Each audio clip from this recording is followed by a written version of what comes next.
की जरूरत क्या थी? जो क्रिटिक्स हैं वो कह रहे हैं कि 60 लाख वोट कट जाएंगे, जिसमें मेजोरिटी माइनॉरिटीज होंगी, ट्राइबल्स होंगे, शेड्यूल कास्ट। तो आपको क्या लगता है एसआईआर को लेके क्या नुकसान होगा एनडीए को? देखिए, मैं कतई नहीं मानता कि एनडीए को या किसी को भी नुकसान होगा। नुकसान सिर्फ उस सोच को होगा जो समाज में एक असामाजिक तत्वों के माध्यम से चुनाव प्रणाली को प्रभावित करने का प्रयास करती है। ऐसे में एसआईआर की जो प्रक्रिया है, इसको लाने के पीछे का उद्देश्य ये रहा है कि जो ऐसे लोग हैं जो निवासी नहीं है हमारे देश के, जो दूसरे देश से आए हुए हैं, जिन्हें हम लोग घुसपैठिया कई बार हम लोग कहते हैं, या जो विदेशी हैं, ऐसे लोगों को चिन्हित कर इस प्रक्रिया से बाहर किया जाए। ये एक बहुत बड़ा अधिकार होता है। मताधिकार हमारे देश के सबसे बड़े अधिकारों में से एक है। इसका कोई नाजायज लाभ उठाए, ये कतई उचित नहीं है और ऐसे नहीं होने दिया जाना चाहिए। और समय समय पर इसीलिए इस प्रक्रिया का पालन भी किया जाता है। देश जब से आजाद हुआ 4 बार इस प्रक्रिया का पालन किया जा चुका है। इस बार भी कारण इसके पीछे विपक्ष ही रहा है, क्योंकि विपक्ष ही बार बार हर चुनाव के बाद चुनाव आयोग का दरवाजा खटखटाता था और बार बार ये शिकायत करता था कि वोटर लिस्ट में धांधली हुई है, वोटर लिस्ट में गड़बड़ी हुई है। लोकसभा चुनाव के बाद भी इन लोगों ने ऐसा ही किया, दिल्ली चुनाव के बाद, महाराष्ट्र के चुनाव के बाद, तो अभी तक ये लोग हम लोग को कोसते ही इसी बात को कहकर हैं कि आप लोगों ने वोटर लिस्ट में धांधली की है। तो ऐसे में जब आप इस बात का अविश्वास पैदा कर रहे हैं कि वोटर लिस्ट में किसी तरीके की धांधली हुई है या वो प्रक्रिया सही नहीं है, तो उसको सुचारू करने के लिए या उसको सही करने के लिए एक इंटेंसिव रिवीजन की जरूरत थी और उसी को आज अपनाया जा रहा है। पर आज जब उस इंटेंसिव रिवीजन को अपनाया जाता है तो विपक्ष फिर से भ्रमित करने का काम करता है कि भाई वोटर लिस्ट के साथ हम लोग छेड़छाड़ कर रहे हैं। बल्कि इस प्रक्रिया को सेम उसी रूप में अपनाया जा रहा है जिस रूप में इससे पहले में इस प्रक्रिया का पालन किया गया था। सिर्फ पूरा का पूरा फॉर्मेट वैसा ही, सिर्फ अगर इसमें एक बदलाव किया गया है तो सिर्फ टेक्नोलॉजी को लेकर बदलाव हुआ है। पहले आपको फिजिकली जाके डॉक्यूमेंटेशन आपको सबमिट करने होते थे, अब आप इसको ऑनलाइन भी कर सकते हैं। इसके अलावा इसके प्रोसेस में कहीं कोई और बदलाव नहीं किया गया है। आप जाएंगे चुनाव आयोग शिकायत करने, चुनाव आयोग आपकी शिकायत को गंभीरता से लेते हुए जब उसके लिए एक रास्ता निकालता है, उस रास्ते पे भी आपको शिकायत होती है। हकीकत यह है, विपक्ष ने एक नए राजनीति का तरीका ढूंढ लिया। आजकल ये लोग हर विषय को लेकर जनता को भ्रमित करने का कार्य करते हैं। उदाहरण के तौर पर लोकसभा का जब चुनाव हुआ, इन्होंने पूरा चुनाव ये कहते हुए इन लोगों ने बिता दिया कि अगर मोदी तीसरी बार आ गए तो देश से आरक्षण समाप्त हो जाएगा, संविधान की हत्या हो जाएगी, लोकतंत्र की हत्या हो जाएगी। आज 1 साल से ज्यादा हो गया चुनाव हुए, नई सरकार बने हुए। आप बता दीजिए कहां का लोकतंत्र समाप्त हुआ या कहां का संविधान समाप्त कर दिया गया या किसका आरक्षण छीन लिया गया। इसी प्रकार इन लोगों ने सीए जब आया था, एक नागरिकता देने वाले कानून को इन लोगों ने नागरिकता छीनने वाला कानून बताकर देश भर में आगजनी का माहौल बना के रखा था। ऐसे में आज सीए को इतना समय हो गया, बता दीजिए किसकी नागरिकता छीन ली गई। उस वक्त भी माइनॉरिटीज को ही इन लोगों ने टारगेट किया था और कहा था कि इसमें से जितने माइनॉरिटीज हैं उनकी नागरिकता छीन ली जाएगी। किसकी नागरिकता छीन ली गई? अब उसी प्रकार एसआईआर को लेकर भी, और इसमें भी माइनॉरिटीज को ही भ्रमित किया जा रहा है कि भाई माइनॉरिटीज की नागरिकता छीन ली जाएगी। बल्कि जो आंकड़े सामने आए हैं, अगर मैं बिहार की मैं बात करूं तो उसमें पटना, जो कि अर्बन वोटर्स हैं, जिसको कहीं ना कहीं आप एनडीए का वोटर, भाजपा का वोटर कहा जाता है, सबसे ज्यादा तो वहां से लोगों के नाम कटे हैं। तो सिर्फ झूठ बोलना, लोगों को डराकर अपने पक्ष में करना, ये विपक्ष की राजनीति का हिस्सा बन गया और वही प्रयास ये लोग एसआईआर को लेकर भी कर रहे हैं। तेजस्वी, राहुल गांधी, इनको का ऑपोजिशन एक यूनाइटेड हो गया इस इशू पे, तो आपको डर नहीं लगता कि कहीं ना कहीं जैसे पहले लोगों ने वोट को गैल्वेनाइज किया और टोटल नंबर गिरा, इस बार भी कोई इसका इम्पैक्ट हो सकता है बिहार चुनाव? देखिए, मैं नहीं मानता। आज की तारीख में लोग इतने जागरूक हैं और उनको समझ में आता है कि कौन सी बात का राजनीतिकीकरण करने के उद्देश्य से जनता को भ्रमित किया जा रहा है। बिहार के लोग इन बातों को भली भांति जानते हैं।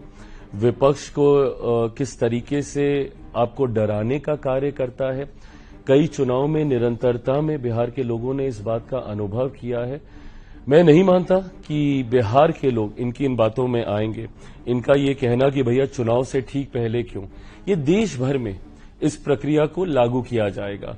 इंटेंसिव रिवीजन को देश के हर एक राज्य में लेकर जाया जाएगा। ये संजोग है कि सबसे पहले बिहार में चुनाव हो रहे हैं, तो इसीलिए इसका असर पहले बिहार में दिखेगा। बट मैं नहीं मानता कि विपक्ष की बातों में बिहारी आने वाले हैं। इन्हीं सेव वोटर्स ने लोकसभा में भी रिजल्ट जो चुनाव के नतीजा है वही इम्पैक्ट हुआ, तो फिर अब अचानक से बदलने की जरूरत। वह वही, क्योंकि विपक्ष ही चाहता था, क्योंकि विपक्ष को ही विश्वास नहीं था। बार बार आप जाते हैं और दिक्कत इस बात की है कि आप हर चुनाव में एक नया बहाना ढूंढने का प्रयास करते हैं अपनी हार को छुपाने के लिए। जितना समय ये लोग नए बहाने को तैयार करने में लगाते हैं, अगर उतना समय ये लोग आत्ममंथन में लगा लें कि भाई विपक्ष क्यों चुनाव हार रहा है, तो संभवतः इनका कुछ भला होगा। इन लोगों ने इससे पहले ईवीएम पे ठीकरा ये फोड़ते थे। आज ईवीएम सही हो गई। आज कोई विपक्ष नहीं जाता ईवीएम की शिकायत करने। क्यों? क्योंकि अब इन लोगों को एक नया बहाना मिल गया है, वो है वोटर लिस्ट में धांधली। तो चिराग जी, अब आपको क्या लगता है कि आप जैसे हमने देखा लगातार विपक्ष का रोल आप भी कई बार प्ले करते हैं अपनी पार्टी, अपनी गठबंधन में। आप कहते हैं कि यहाँ पे लॉ एंड ऑर्डर की प्रॉब्लम्स हैं, गवर्नेंस की इश्यूज हैं, इसको हम किस तरह से देखते हैं? कभी आप बोलते हैं मैं सब जगह से चुनाव लड़ूंगा, तो कहीं ना कहीं आपको लगता है you are playing ball with in the गठबंधन ओनली?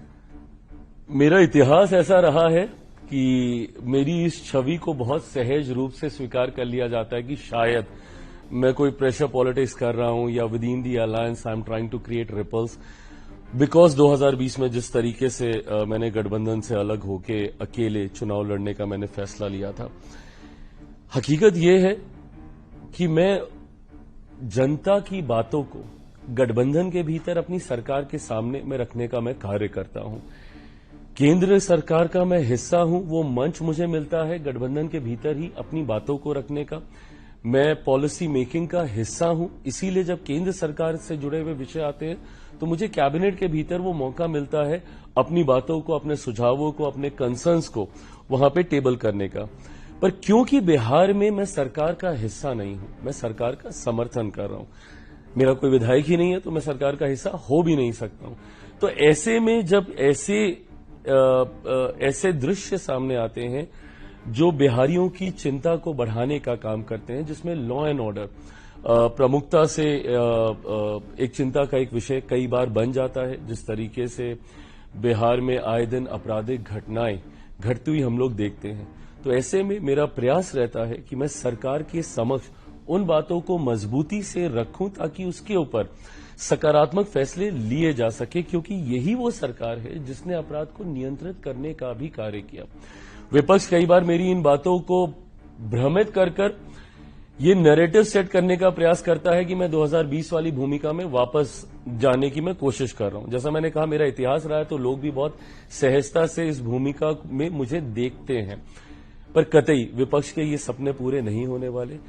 जिस गठबंधन में मैं हूं और आज की तारीख में बिहार में ये NDA alliance, I think it is a winning combination. हम 5 दलों का जो एक गठबंधन है, ये अपने में एक विनिंग कॉम्बिनेशन है। एक ऐतिहासिक जीत की ओर हम लोग अग्रसर होंगे। मैं ये मानता हूं कि इस बार हम लोग ऑल टाइम हाई 225 से ज्यादा सीटें जीतकर इस बार एनडीए सरकार बनाएगा। हम साथ साथ हैं? बिल्कुल हम साथ साथ हैं। विपक्ष जरूर ये प्रयास करता है कि दरारें दिखा दे हम लोग के बीच में, मेरी बातों को एम्पलीफाई करके कोशिश करता है कि दिखाए कि ये देखिए ये अपने ही गठबंधन को आंखें दिखा रहे हैं, ये अपनी ही सरकार के ऊपर सवाल पूछ रहे हैं। कतई नहीं, मेरा विश्वास पूर्णतः मुख्यमंत्री नीतीश कुमार जी के ऊपर है। उनको बिहार की जनता ने सुशासन बाबू का नाम दिया। क्यों? क्योंकि उनके कार्य के आधार पर आज भी अगर बिहार में कानून व्यवस्था बिगड़ती है तो एकमात्र व्यक्ति जो अपने अनुभव से उन परिस्थितियों को नियंत्रित कर सकता है, तो उनका नाम नीतीश कुमार ही है। चिराग जी, आपको लगता नहीं कि बिहार एक, आपने देखा होगा वहां की डेमोग्राफी भी, अब यूथ बहुत है बिहार में, तो आपको लगता नहीं एक यंग लीडरशिप की भी जरूरत है? तो अभी भी आप नीतीश बाबू के वही काफी साल हो गए हैं तो यहाँ पे, और अभी उनकी तबीयत को लेके भी कई लोग सवाल उठाते हैं, कुछ पब्लिक में हमने एक्शंस भी देखे, तो are you confident that he is fit enough to lead another 5 years? आपको लगता नहीं कि कोई और लीडरशिप आगे आनी चाहिए, उनका एक्सपीरियंस यूज होना चाहिए? I'm absolutely confident that he is perfectly fit and fine to continue for another 5 years. I will wish कि और ज्यादा वो स्वस्थ रहें और लंबे समय तक उनके अनुभव का लाभ हमारे राज्य को मिले। पर आज की तारीख में जिन परिस्थितियों में बिहार है, यंग लीडरशिप है, और मुझे लगता है कि वो एक ग्रेजुअल जनरेशनल शिफ्ट होता ही है हर राज्य में, हर सरकारों में, हर दल में ये जनरेशनल शिफ्ट हम लोगों ने देखा है। बट अगर आप आज की तारीख का आप जिक्र करें, जिन परिस्थितियों से बिहार गुजर रहा है, ऐसे में एक अनुभवी नेतृत्व की जरूरत है। आज की तारीख में बिहार 90 के दशक जंगल राज जिस दौर से बिहार को निकालकर यहां तक जो व्यक्ति लेकर आया है, मैं ये मानता हूं कि अगले 5 साल बिहार को उन्हीं के ही नेतृत्व की जरूरत है। अब हम देखते हैं 3 यंग लीडर्स, चिराग पासवान आगे रहते हैं, उधर तेजस्वी हैं, प्रशांत किशोर एक और फैक्टर आ गए हैं। कैसे देखते हैं ये एक fight between the youths? I don't think it's a fight between the youth. I think ये लोकतंत्र की खूबसूरती है कि जितने विकल्प जनता के सामने आए, हर यंग नेतृत्व अपनी सोच के साथ जनता के सामने जा रहा है। अंतोगत्वा ये फैसला बिहार की जनता को ही लेना है कि किसकी सोच के साथ वो ज्यादा सहमत है। जहां एक तरफ मेरे छोटे भाई हैं तेजस्वी, जो एक MY समीकरण के साथ पुनः उसी पुरानी राजनीति को आगे बढ़ाने का कार्य कर रहे हैं, जो उनके पिता के जमाने में जिस तरीके से जात पात धर्म मजहब में बांटने की राजनीति होती थी, जिसका मैं कतई पक्षधर नहीं हूं। उनकी एक अलग राजनीतिक सोच है जहां पे सांप्रदायिकता, जातीयता को वो बढ़ावा देते हैं। उनके MY समीकरण में जहां M पूरी तरीके से सांप्रदायिकता को बढ़ावा देता है, तो Y जातीयता में बिहारियों को बांटने का प्रयास करता है। वहीं मेरा एक MY समीकरण है जहां मेरे M में महिलाएं हैं और मेरे Y में युवा हैं। लोकसभा का चुनाव मात्र 5 सीटों पे मैंने लड़ा, पर उसमें मैंने अपने MY समीकरण को पूरी तरीके से प्रस्तुत करने का मैंने कार्य किया। 5 में से 4 युवा सांसद हैं मेरे, 2 महिलाएं हैं। नारी शक्ति अधिनियम का पूर्णता पालन मैंने लोकसभा चुनाव के दौरान मैंने करने का कार्य किया।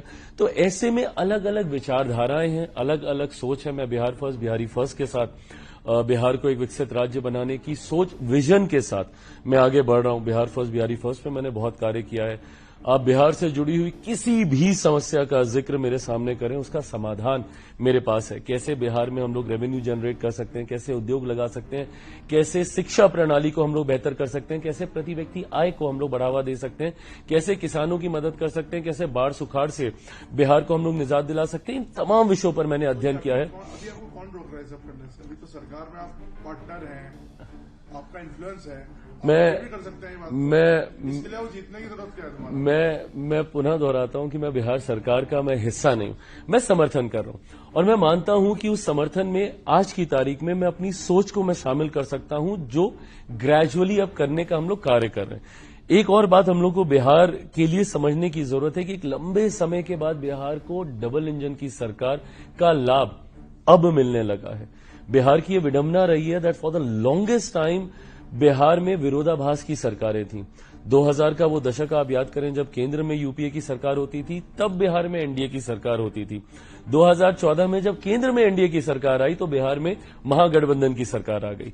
तो जब विरोधाभास की सरकारें होती हैं, तो ऐसे में डिफरेंस ऑफ ओपिनियन केंद्र सरकार, राज्य सरकार जो संघीय ढांचा है उसमें होने लगते हैं। केंद्र सरकार की परियोजनाएं राज्य सरकार लागू नहीं करती, राज्य सरकार की योजनाओं को केंद्र सरकार स्वीकृति नहीं देती।